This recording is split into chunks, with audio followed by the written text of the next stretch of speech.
आज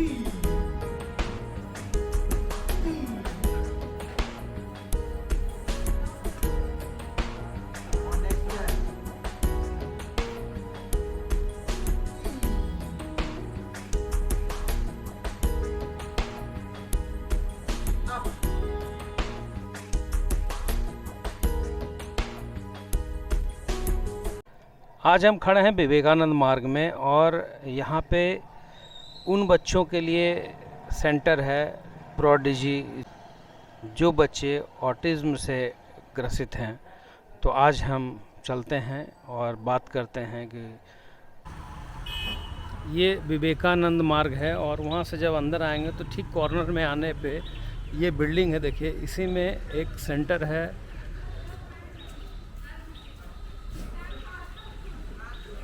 प्रोडिजी का। तो इसी में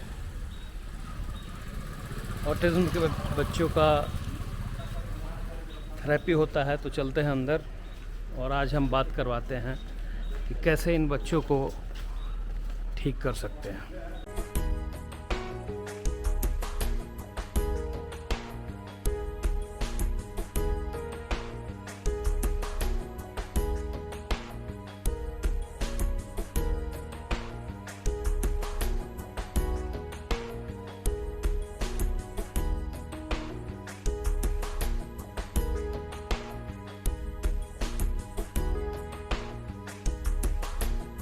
High five door. Left hand side high five door. I 10. Very good. Below 10. Clap. Clap. Very good. Hands up. Up upper. Very good. Hold your hand. Hold your hand. Hand go इधर. Hand go इधर. थोड़ा requirement है जो आप घर में भी और जो भी ट्रेनिंग मैं बताती हूँ मैं उसको आप अगर अच्छे से फॉलो करते हैं तो डेफिनेटली आपके बच्चों में सुधार होगा। ऐसा नहीं है आपकी बच्ची तो छोटी सी है, जो बड़े बच्चे भी आ रहे हैं वो बैठे हुए फॉलो करके क्या ख्यालें आती थी जब आपने बच्ची को देखती थी? जब ये 2 साल पौने 2 साल की थी तो तब इसको देखते थे तो ये नॉर्मल बच्चों से बिल्कुल ही अलग था। इसका एक्टिविटी सारा कुछ भी एक्टिविटी नहीं करती थी, ना बोलती थी, ना सुन पाती थी, ना चलती थी। तो बहुत टेंशन होता था। मेरी एक और छोटी बेटी थी, वो बिल्कुल नॉर्मल थी। जब दोनों को देखते थे, कंपेयर करते थे तो लगता था कि पता नहीं इसको क्या प्रॉब्लम है, नहीं है, कुछ समझ में नहीं आता था। बहुत ज़्यादा टेंशन होती थी। फिर मैम के बारे में पता चला तो मैम इस तरीके के बच्चों का इलाज करती है, थेरेपी देती है जिससे बच्चों में सुधार आता है। तब मैम के पास आए हम, साक्षी मैम के पास। तब मैम इलाज की, थेरेपी की तो इसमें बहुत कुछ सुधार देखने को मिला। ये नॉर्मल धीरे धीरे ये अच्छी होने लगी, ठीक होने लगी, नॉर्मल बच्चों की तरह सुनने भी लगी, चलने भी लगी। हम लोग को पहचानती नहीं थी, पहचानने भी लगी। सबको, फैमिली मेम्बर सबको पहचानने लगी। पहले किसी के पास भी चली जाती थी, उसको पता ही नहीं चलता था कि मेरा अपना कौन है और पराया कौन है। अब बिल्कुल नॉर्मल बच्चे की तरह हो गई है। स्कूल भी जाती है, पढ़ती भी है, बैठती भी है, सब कुछ बोलती है। उसको जो भी चाहिए सब कुछ याद भी रहता है उसको। ठीक हो गई है काफ़ी। तो अब तो खुशी होती होगी कि मेरी बच्ची जो है हमें पहचानने लगी और अब नॉर्मल है। हाँ, अब बहुत ज़्यादा खुशी होती है। मैम बहुत अच्छा थेरेपी देती है, बहुत सुधार हुआ है। और हमारा सारे व्यूअर्स से यही अपील है कि अगर आसपास भी कोई ऐसे बच्चे हैं जो मंदबुद्धि के हैं या उनकी एक्टिविटी थोड़ी सी भी लग रही है तो उनको सजेस्ट करें, उनके बच्चे बिल्कुल ठीक हो सकते हैं। तो बने रहिए पटना नगरिया पे।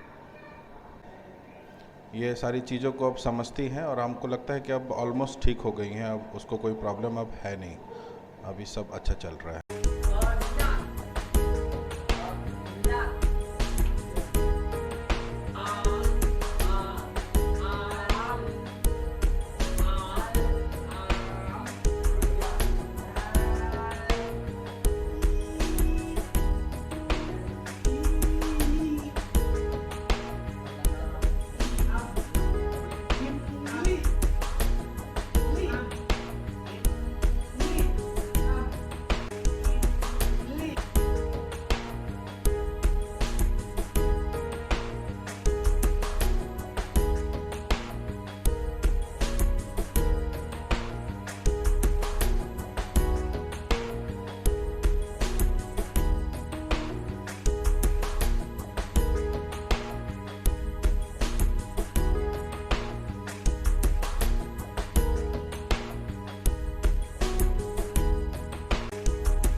किया जाए तो बच्चे में बहुत ड्रास्टिक इम्प्रूवमेंट होता है। Thanks to all of you कि आप लोग वो चीज़ करते हैं बच्चों के लिए। आज हम पटना नगरिया मिलवाने जा रहे हैं एक ऐसे गेस्ट से जो बच्चों को एक नया राह दिखा रही हैं। तो आइए हम मिलते हैं। मैम, अपना परिचय। हाँ, मेरा नाम डॉक्टर शची गुंजन है। मैं एक ऑक्यूपेशनल थेरेपिस्ट हूँ और साथ साथ मैंने स्पीच का भी जो स्पेशल ओरल प्लेसमेंट थेरेपी होती है वो कोर्सेज़ किया है। इसके अलावा मैं योगा थेरेपिस्ट भी हूँ। मैंने फिजियोथेरेपी का भी कोर्स किया। तो मेरा ये स्पेशलाइज्ड सेंटर है प्रोडिजी सिर्फ करके, जो कि बोरिंग रोड में विवेकानंद मार्ग में स्थित है। हमारा जो सेंटर है वो स्पेशलाइज्ड है उन बच्चों के लिए जो ऑटिज्म से पीड़ित हैं, हाइपर एक्टिव हैं, जिसको कि attention deficit hyper active disorder कहते हैं। इसके अलावा जिन बच्चों में स्पीच प्रॉब्लम है, लर्निंग डिफ़िकल्टी है, डिसलेक्सिया यानी कि जिन बच्चों को पढ़ने में परेशानी है, डिस्ग्राफिया यानी जिन बच्चों को लिखने में परेशानी है, और जो बच्चे लर्निंग डिफ़िकल्टी यानी कि उनको कोई चीज़ देख तो रहे हैं लेकिन उसको समझ नहीं पा रहे हैं, जिसको कहते हैं स्लो लर्नर। वैसे बच्चे जो कि स्लो लर्नर हैं, उन बच्चों का, जिन बच्चों को कि बिहेवियर का प्रॉब्लम है, कहाँ पे सोशली कैसे बिहेव करना चाहिए, या वैसे बच्चे जो कि थोड़े से शारीरिक रूप से अक्षम हैं, सब कार्य करने में सक्षम नहीं हैं, उन बच्चों का ये सेंटर है। कैसे उनका आप इलाज करती हैं ऐसे बच्चों का? देखिए, हमारे यहाँ जो बच्चे हों, जिस तरह के, पहले तो हम जब भी बच्चे आते हैं तो एक जनरलाइज्ड असेसमेंट करते हैं। वो क्वेश्चनाइज फॉर्मेट रहता है जिसमें हम पेरेंट्स से कुछ सवाल करते हैं कि उनको अपने बच्चे में ये प्रॉब्लम कब से दिखना शुरू हुआ, शुरुआती दौर में कैसा था बच्चा, और आज की डेट में जब वो मेरे पास आया तो क्या था। कई एक बार पेरेंट्स ये भी बोलते हैं कि मेरा बच्चा 1.5 साल तक या 2 साल तक बिल्कुल नॉर्मल था, मम्मी पापा बोलता था, सब समझता था, अचानक वो मम्मी पापा को नहीं पहचान रहा है, बोलना भूल चुका है और अपने आप में खेलता रहता है। तो इसको, ये एक ऑटिज्म का बहुत बड़ा लक्षण है, और ऐसे बच्चे आज की डेट में आफ्टर कोविड बहुत ज़्यादा बढ़ गया है।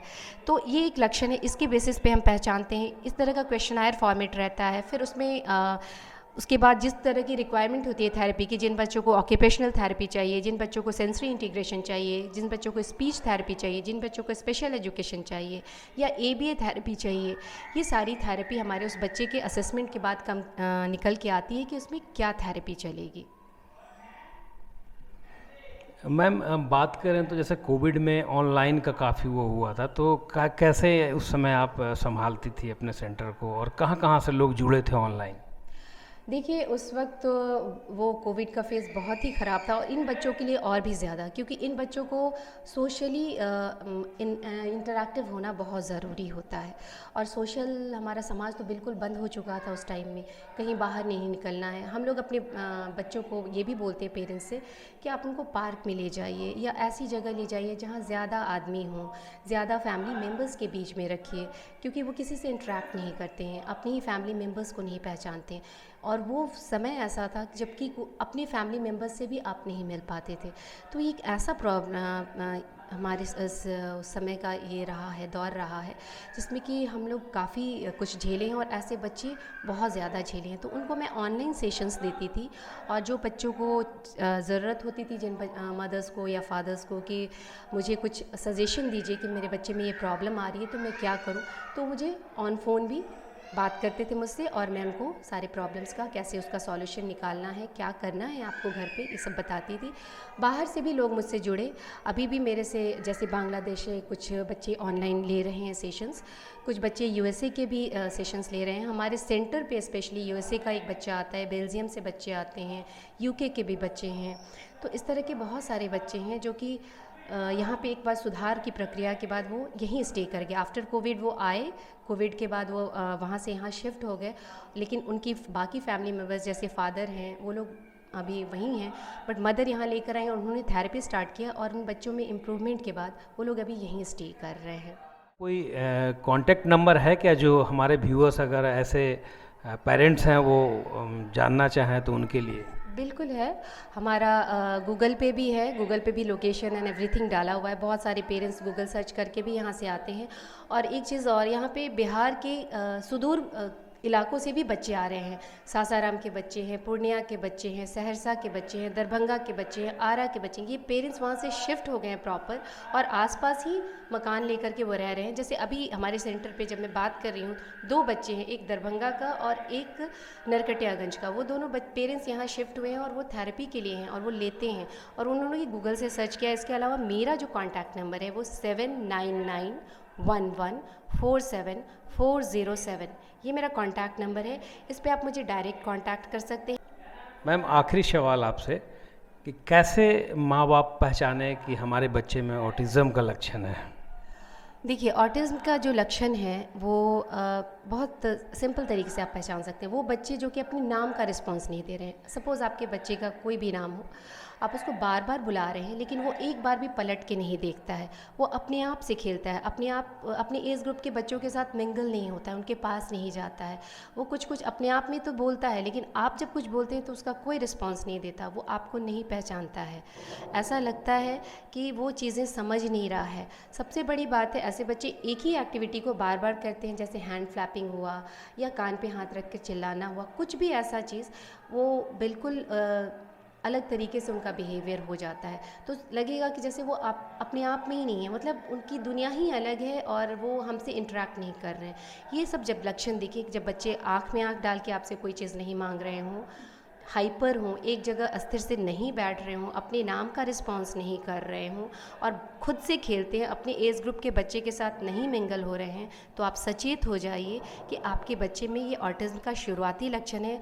और जितनी जल्दी आप इसकी थेरेपी शुरू कराएं, early intervention is the best thing, कि अगर जितनी जल्दी हमारे पास बच्चा आता है उसको हम लोग नॉर्मल पैटर्न पे उतनी ही जल्दी ले आते हैं। अगर 5 इयर्स के बाद बच्चे आते हैं तो वो बहुत मुश्किल होता है कि उसको हम लोग नॉर्मल तरीके से ट्रीट कर पाएँ। इसलिए आप लोगों से रिक्वेस्ट है कि अगर इस तरीके का लक्षण आपके बच्चे में है तो आप किसी न किसी स्पेशलिस्ट से ज़रूर कंसल्ट करें और इस चीज़ को समझें, क्योंकि इस चीज़ में सुधार और इस चीज़ का इम्प्रूवमेंट, यहाँ तक कि नॉर्मल प्रोसेस में लाने का भी लाया जा सकता है बच्चों को। सो प्लीज़ रिक्वेस्ट है कि अपने बच्चों के लिए आप ये ज़रूर करें। ऑटिज़म के लक्षण दिखते हैं बच्चों में तो बेझिझक आप यहाँ पे आ सकते हैं। पटना में इनका सेंटर है और कोई भी दिक्कत होने पे आप डायरेक्ट मैम से संपर्क कर सकते हैं। फ़िलहाल बने रहिए पटना नगरिया पे।